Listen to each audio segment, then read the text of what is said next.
प्रधानमंत्री नरेंद्र मोदी को केंद्र की सत्ता में आए तो वैसे अभी 7 साल से कुछ ज्यादा समय ही हुआ है, लेकिन सत्ता में आए हुए आज ठीक 20 साल पूरे हो गए हैं।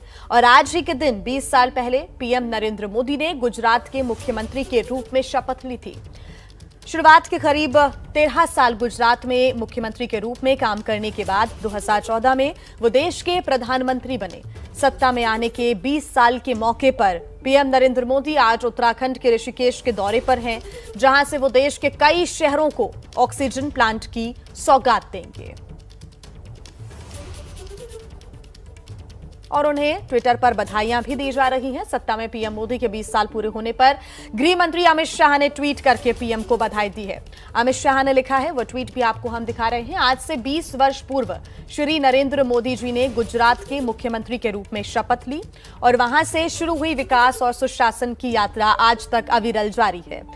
इन 20 वर्षों में मोदी जी ने जनता एवं देश की उन्नति के लिए दिन रात एक कर परिश्रम की पराकाष्ठा को चरितार्थ किया। राज्य और केंद्र सरकारों के प्रमुख के तौर पर जनसेवा के 20 वर्ष पूरे करने पर प्रधानमंत्री नरेंद्र मोदी जी को बधाई देता हूं। गरीब कल्याण और अंत्योदय को समर्पित इन 20 वर्षों में मोदी जी ने अपनी दृढ़ इच्छा शक्ति और समय से आगे की सोच से असंभव को भी संभव करके दिखाया। साथ ही उन्होंने लिखा है कि मेरा सौभाग्य है कि मुझे नरेंद्र मोदी जी के नेतृत्व में पहले गुजरात और फिर केंद्र में सरकार और संगठन में काम करने का अवसर मिला। आइए मोदी जी के नेतृत्व में हम सभी देशवासी मिलकर एक सशक्त और आत्मनिर्भर भारत के संकल्प को साकार करने के लिए अपना सर्वश्रेष्ठ दें। तो मुख्यमंत्री से प्रधानमंत्री तक सत्ता में पीएम मोदी के 20 साल पूरे होने के मौके पर एबीपी न्यूज ने खास पेशकश तैयार की है। अब हम आपको दिखाते हैं 20 साल के सफर में पीएम मोदी के सबसे बड़े फैसले।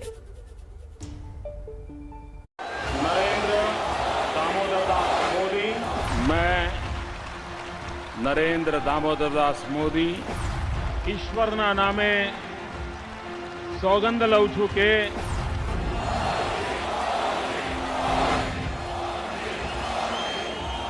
विधि द्वारा स्थापित भारत के संविधान के प्रति सच्ची श्रद्धा और निष्ठा रखूंगा।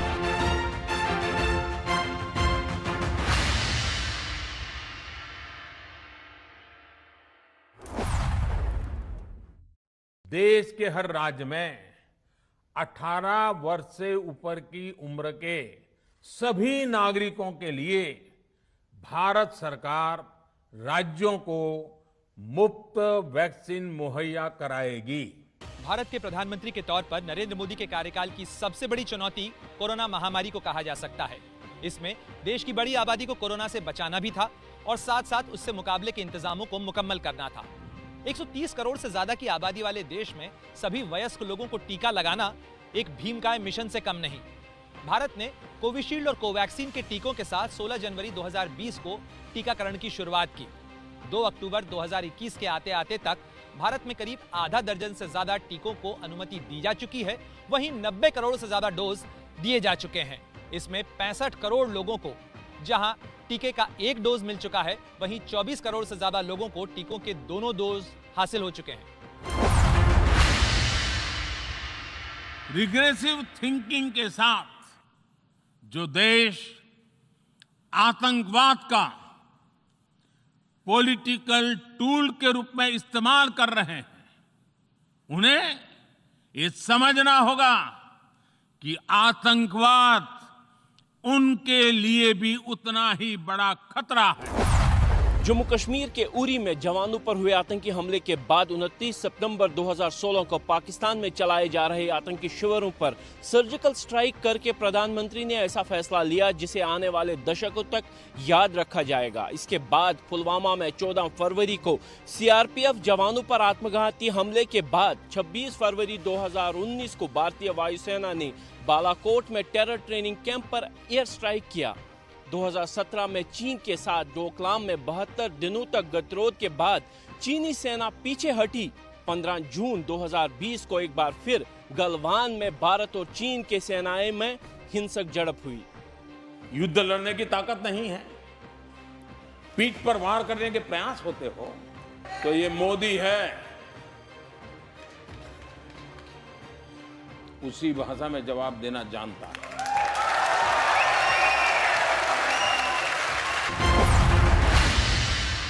प्रधानमंत्री के तौर पर मोदी ने एक अहम फैसला लिया, नागरिकता संशोधन कानून 2019, जिसका मकसद था पाकिस्तान, अफगानिस्तान और बांग्लादेश में रहने वाले 6 अल्पसंख्यक समुदाय के लोगों को भारतीय नागरिकता देना।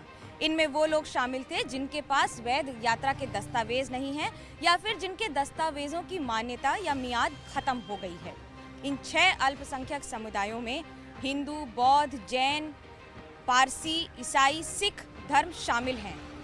दरअसल सरकार की ओर से इस कानून में कहा गया है कि अगर ये लोग 6 वर्ष से ज़्यादा भारत में रह जाते हैं तो इन्हें भारतीय नागरिकता दे दी जाएगी बिना किसी दस्तावेज के। इसी के खिलाफ कई महीनों तक लगातार देश में प्रदर्शन भी हुए। प्रधानमंत्री नरेंद्र मोदी ने जम्मू कश्मीर को विशेष राज्य का दर्जा देने वाले अनुच्छेद 370 को एक झटके में खत्म करके पूरे देश को चौंका दिया। आपको बता दें कि 5 अगस्त 2019 को पहले राज्यसभा से अनुच्छेद 370 और 35A को हटाने का संकल्प पास किया गया। 6 अगस्त को लोकसभा से इसे पारित करा दिया गया और 7 अगस्त को यानी तीसरे ही दिन राष्ट्रपति ने अनुच्छेद 370 के प्रावधानों को निरस्त करने की घोषणा कर दी। इसके साथ ही जम्मू कश्मीर को जो 370 के तहत विशेष राज्य का दर्जा मिलता था, वहां पर विधानसभा का कार्यकाल 6 साल का होता था, अलग झंडा होता था और तमाम जो अलग पूरे देश से कश्मीर बना हुआ था उसको पूरे देश से जोड़ दिया। और इसके साथ ही राष्ट्रीय स्वयंसेवक संघ, जनसंघ से लेकर बीजेपी तक का एक देश एक विधान का संकल्प भी चरितार्थ हो गया। 22 अगस्त 2017 को सुप्रीम कोर्ट ने एक अहम फैसला सुनाते हुए 3 तलाक को असंवैधानिक करार दिया। मोदी सरकार की पहली पारी के दौरान 3 तलाक को असंवैधानिक करार देने वाला बिल 2 बार संसद में पेश भी किया गया, लेकिन उस दौरान वो पास नहीं हो सका, जिसके बाद मोदी सरकार के दूसरे कार्यकाल के दौरान 12 जून 2019 को कैबिनेट ने 3 तलाक को असंवैधानिक देने वाले बिल को मंजूरी दी और इसके बाद 30 जुलाई 2019 को राज्यसभा से भी ये बिल पास हो गया।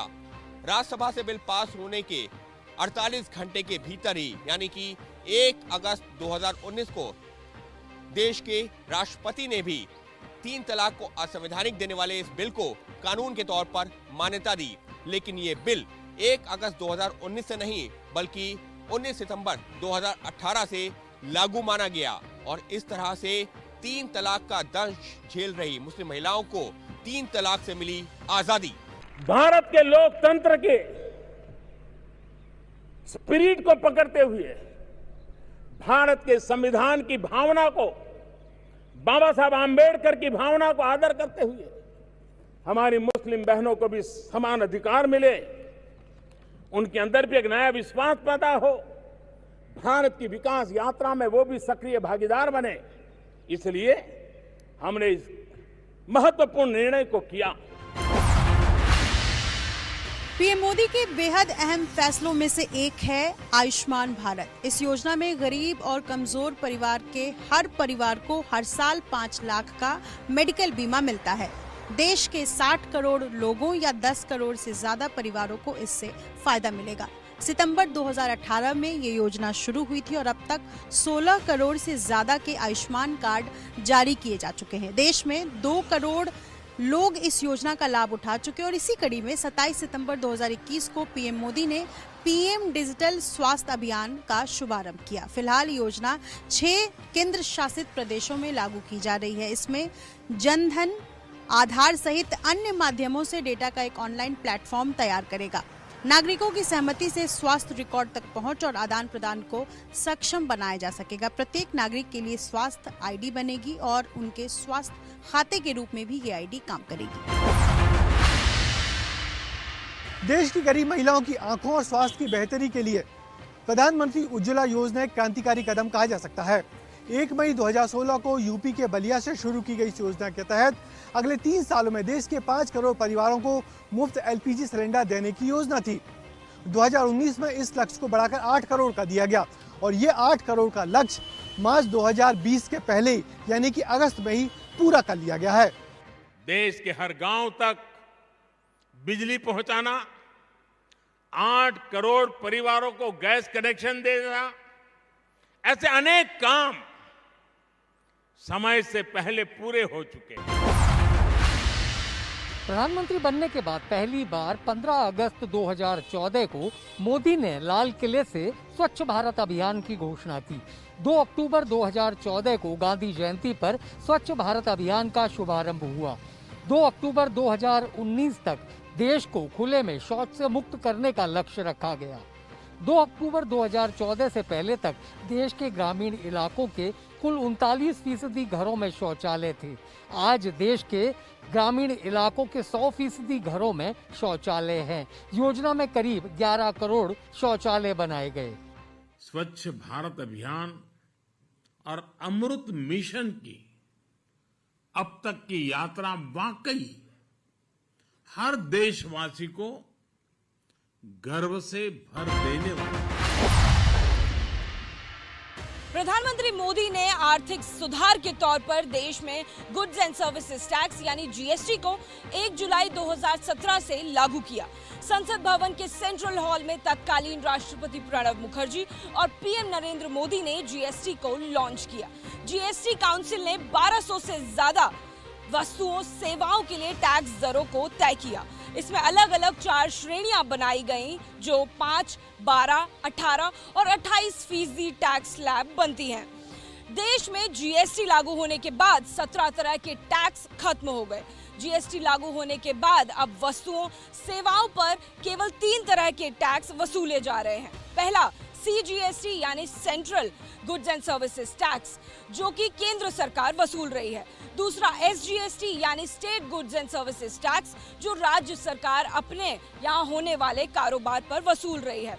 जो कोई कारोबार अगर 2 राज्यों के बीच होगा तो उस टैक्स पर आईजीएसटी यानी कि integrated goods and services tax वसूला जा रहा है। पीएम मोदी ने हर परिवार को स्वच्छ नल जल उपलब्ध कराने के उद्देश्य से 15 अगस्त 2019 को जल जीवन मिशन की घोषणा की थी। योजना की शुरुआत में 3 करोड़ 23 लाख यानी 17% ग्रामीण परिवारों के पास नल जल आपूर्ति की सुविधा थी। कोरोना महामारी के बावजूद पिछले 2 साल में 5 करोड़ से अधिक परिवारों को नल जल कनेक्शन दिए गए। अब तक लगभग 8 करोड़ 26 लाख यानी 46% ग्रामीण परिवारों के घरों में नल जल की आपूर्ति की जा रही है। जल जीवन मिशन का विजन सिर्फ लोगों तक पानी पहुंचाने का ही नहीं है, ये डिसेंट्रलाइजेशन का, विकेंद्रीकरण का, उसका भी एक बहुत बड़ा मूवमेंट है। ये village driven, women driven movement है। इसका मुख्य आधार जन आंदोलन और जन भागीदारी है। प्रधानमंत्री के बेहद बड़े और विवादित फैसलों में से एक रही नोटबंदी। जब 8 नवंबर 2016 को नोटबंदी हुई और 1000 और 500 के पहले से चल रहे नोट बंद किए गए तो एक बारगी पूरे देश की आर्थिक नब्ज जैसे थम सी गई हो। 8 नवंबर 2016 की रात्रि को 12 बजे से वर्तमान में जारी 500 रुपए और 1000 रुपए के करेंसी नोट लीगल टेंडर नहीं रहेंगे। नोटबंदी से पहले 500 रुपए के करीब 48% नोट प्रचलन में थे और 1000 के करीब 39% नोट प्रचलन में थे। दोनों मिलाकर कुल करेंसी का 86% हिस्सा थे। सरकार ने 2000 और 500 रुपए के नए नोट जारी किए। 31 अक्टूबर 2018 को प्रधानमंत्री के तौर पर नरेंद्र मोदी ने स्टैच्यू ऑफ यूनिटी का उद्घाटन किया। हालांकि इसे बनाने का फैसला वो गुजरात के मुख्यमंत्री रहते हुए कर चुके थे। 182 मीटर ऊंची स्टैच्यू ऑफ यूनिटी दुनिया की सबसे ऊंची प्रतिमा है। ये गुजरात के नर्मदा जिले के केवड़िया में मौजूद है, जो सरदार सरोवर बांध से लगभग 350 किलोमीटर दक्षिण में नर्मदा पर स्थित है। स्टैच्यू ऑफ लिबर्टी को देखने एवरेज 10,000 लोग प्रतिदिन डेली पहुंचते हैं, 10,000। और स्टैच्यू ऑफ यूनिटी को सिर्फ 11 महीने में 23 लाख लोगों का आना, ये अपने आप में बड़ा अजूबा है। प्रधानमंत्री नरेंद्र मोदी ने अपने कार्यकाल में सवर्णों को सरकारी नौकरियों में आरक्षण देने का काम किया। सवर्णों को 10% आरक्षण पर 7 जनवरी 2019 को मोहर लगी, जिसके बाद लोकसभा में 124वां संविधान संशोधन विधेयक पास हुआ। 9 जनवरी को राज्यसभा में बिल पास किया गया। 12 जनवरी को राष्ट्रपति ने इस पर हस्ताक्षर किया और 14 जनवरी 2019 को गुजरात पहला राज्य बना जिसने सवर्ण आरक्षण अपने राज्य में लागू किया। सवर्ण आरक्षण की मांग पिछले कई सालों से बीएसपी समेत कई दल करते रहे हैं। गुजरात के तत्कालीन मुख्यमंत्री नरेंद्र मोदी ने जब गुजरात की कमान संभाली तो उन्होंने बिजली चोरी रोकने के लिए कड़े कानून बनाए और इसी वजह से उन्होंने प्रदेश में 5 विशेष पुलिस स्टेशन चिन्हित किए जिनका काम था सिर्फ बिजली चोरी रोकने का। मई 2003 को गुजरात सरकार ने गुजरात इलेक्ट्रिसिटी इंडस्ट्री एक्ट पारित किया और उसे 7 कंपनियों में बांट दिया। इसके वजह से हुआ ये कि 2005-06 में गुजरात बोर्ड का मुनाफा 503 करोड़ घोषित किया गया और वो बढ़ के 2010-11 में 533 करोड़ तक पहुंच गया। इतना ही नहीं, बिजली बिल का भुगतान भी 100% पहुंच गया। बिजली की खपत और पैदावार राज्य की समृद्धि का पता बताती है और इसी दौरान मोदी सरकार के राज में 10 साल में पावर जनरेशन और डिस्ट्रीब्यूशन में काफ़ी बढ़ोतरी देखने को मिली। 2003 और 4 में जहां 9,000 मेगावाट से बढ़ाकर 2013 में 23,887 मेगावाट तक पहुंचने की बिजली की खपत और पैदावार की कहानी बखूबी बयां करती है। और इसी दौरान मोदी सरकार ने ट्रांसमिशन लॉस पर भी ध्यान दिया, जिसे 35% से घटाकर 15% तक कर दिया और इस तरह गुजरात राज्य को पावर सरप्लस राज्य बनाने में सफलता हासिल की। प्रधानमंत्री के तौर पर मोदी ने सेंट्रल विस्टा प्रोजेक्ट के तहत नए संसद परिसर के निर्माण को मंजूरी दी थी। इसका निर्माण अभी जारी है। इसमें लोकसभा की 876 सीटें और राज्यसभा की 400 सीटें होंगी। साथ ही साथ 1224 सीटों का सेंट्रल हॉल भी बनाया जाएगा। गुजरात का मुख्यमंत्री बनने के 2 साल बाद मोदी ने साल 2003 में वाइब्रेंट गुजरात ग्लोबल इन्वेस्टर्स सम्मेलन कराकर पूरी दुनिया का ध्यान खींचा और वाइब्रेंट गुजरात के जरिए वो ब्रांड गुजरात बनाने में सफल हुए। 2011 में इन्वेस्टर्स का भरोसा बढ़ाने में कामयाब मोदी 21 लाख करोड़ विनिवेश के लिए उद्योगपतियों को राजी कर चुके थे। फोर्ड, सुजुकी, टाटा जैसी कंपनियों के लिए जटिल नौकरशाही प्रक्रियाओं को उन्होंने बेहद आसान कर दिया और उद्योगपतियों की नजरों में वे बिजनेस फ्रेंडली प्रशासक के रूप में पहचाने जाने लगे। गामो गाम आ बहनोनी पानी समितिओ बनी અને આજે 5 વર્ષ થયા પાણીનો આખો વહીવટ અમારી માતાઓ બહેનો। साबरमती रिवरफ्रंट प्रोजेक्ट प्रधानमंत्री नरेंद्र मोदी के ड्रीम प्रोजेक्ट्स में से एक रहा है। गुजरात की सत्ता संभालने के बाद उन्होंने संकल्प लिया कि वो साबरमती रिवरफ्रंट प्रोजेक्ट को प्राथमिकता देंगे। इससे क्या हुआ कि 6 से 8 महीने तक जो नर्मदा नदी सूखी रहती थी उसको इससे जोड़ने का काम किया गया। अब दोनों नदियों में साल भर पानी रहता है। 2005 में इस प्रोजेक्ट का निर्माण कार्य शुरू हुआ और 2014 में आम लोगों के इस्तेमाल के लिए भी इसको शुरू कर दिया गया। अब गुजरात का ये बड़ा पर्यटन स्थल है। प्रधानमंत्री मोदी ने एक अहम फैसले के तहत देश में 3 कृषि सुधार कानून पारित किए। सितंबर 2020 में लाए गए इन कानूनों के प्रावधान के जरिए किसान अपनी फसल मनचाही जगह पर बेच सकता है। इन कानूनों में अनुबंध पर खेती की बात भी कही गई है। दूसरी तरफ किसानों को अंदेशा है कि इन कानूनों के कारण सरकारी मंडी व्यवस्था खत्म हो जाएगी, इसीलिए इन कानूनों का विरोध हो रहा है। खास तौर पर पंजाब, हरियाणा और पश्चिम उत्तर प्रदेश के किसान आंदोलन कर रहे हैं। विदेशों में मौजूद काले धन को वापस लाने का जो फैसला मोदी सरकार की पहली कैबिनेट में लिया गया, वो काफी बड़ा फैसला माना गया। मैंने विश्व के देशों के साथ आंख में आंख मिलाकर के कहा कि हम काले धन के खिलाफ लड़ाई लड़ रहे हैं। आप सारे दुनिया के देश हमारे साथ खड़े हो जाइए, हमारी मदद कीजिए, हमें जानकारी दीजिए। और G20 समिट में दुनिया के ताकतवर देशों ने भारत की इस बात को माना, प्रस्ताव स्वीकार किया।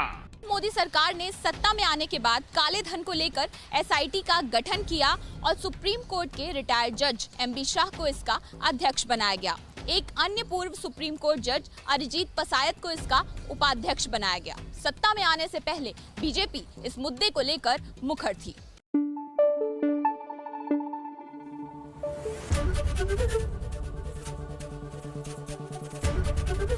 ABP न्यूज आपको रखे आगे।